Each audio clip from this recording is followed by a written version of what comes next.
Front row, gentleman with the... Thank you. I'd just like to say that brilliant, thank you. I'd just like to say that I'm a big fan of the film, and I really sympathise with the character who had a man crush on Iron Man, because I have a similar situation. But my question goes out to any of you here, really. My question is, are there any stories, comics, or characters you'd like to see come into future Iron Man or Avengers movies, etc.?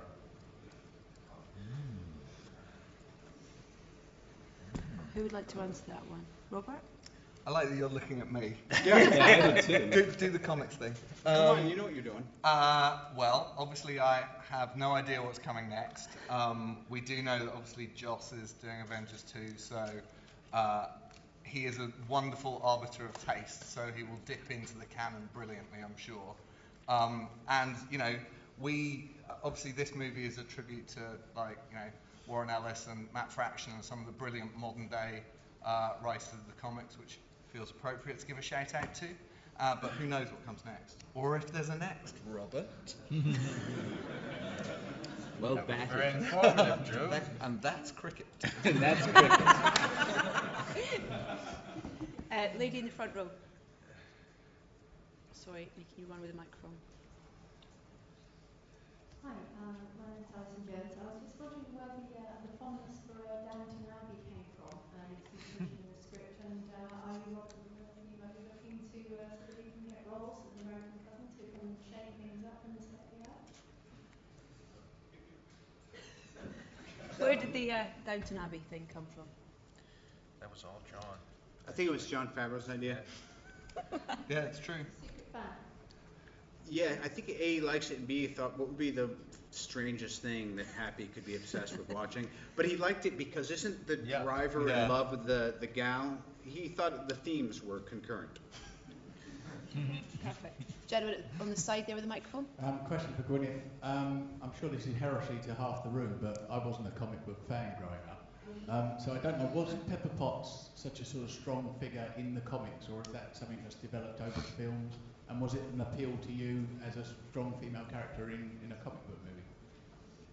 You know, I had never even heard of Iron Man until Jon Favreau called me, and I didn't grow up, you know, reading comics at all. But when the first Iron Man came about, I had taken a few years off, and I was home having kids and stuff.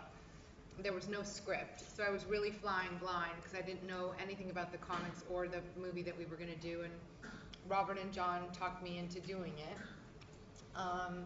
And it's been a great journey playing Pepper. In every movie, you know, I think she gets to have a real evolution, and I think Iron Man 3 is definitely her most fun and interesting of all the roles so far. So, you know, I never would have thought of myself as being in a comic book superhero movie, and now I'm so happy that it's been my main job for the last 6 years. I've had such a good time.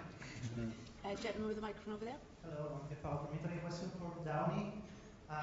We see Tony Stark experiencing anxiety in the movie. Now I want to ask you, at this time of your career, do you have anxiety if a contract is going to be over soon, or do you have anxiety as a free artist when some major studio wants to put you under contract for 17 months?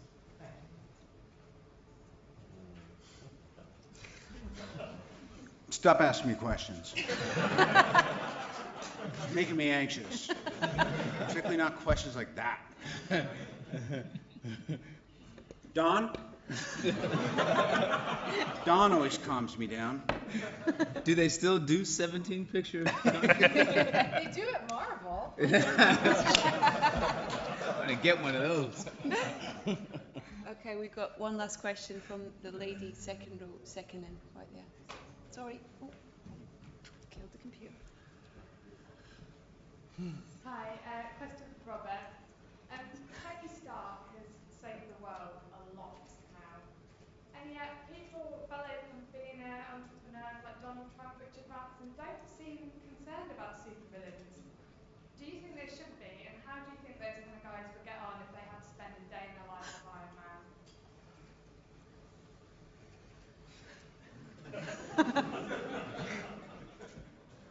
It's a really random last question.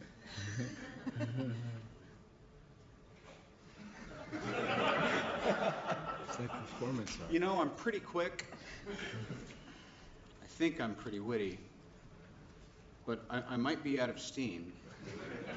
Why don't you repeat the question after we leave? And after I've had dinner with him, maybe you'll come over for an aperitif. I wouldn't know how to answer that question, but all I know is we're doing something right. I'm really glad that audiences are responding to this movie. You know, being able to do this again with Dawn and Gwyneth is a great pleasure. But having Sir Ben having rocketed us into another dimension with arguably the most complicated arc in superhero history, and the over-talented Rebecca Hall showing up and doing us a big solid and classing the joint up has just made this a most delightful experience. And Drew and Shane listened to us all run our mouths for weeks and weeks and weeks, and then they said thank you very much, went away, and came back with the script, which is the story we shot. And that's the reason we're sitting here, and that's the reason most of you aren't saying this film sucks. Don't ever waste our time again. And on that note, ladies and gentlemen, thank you so much for your time. Thank you.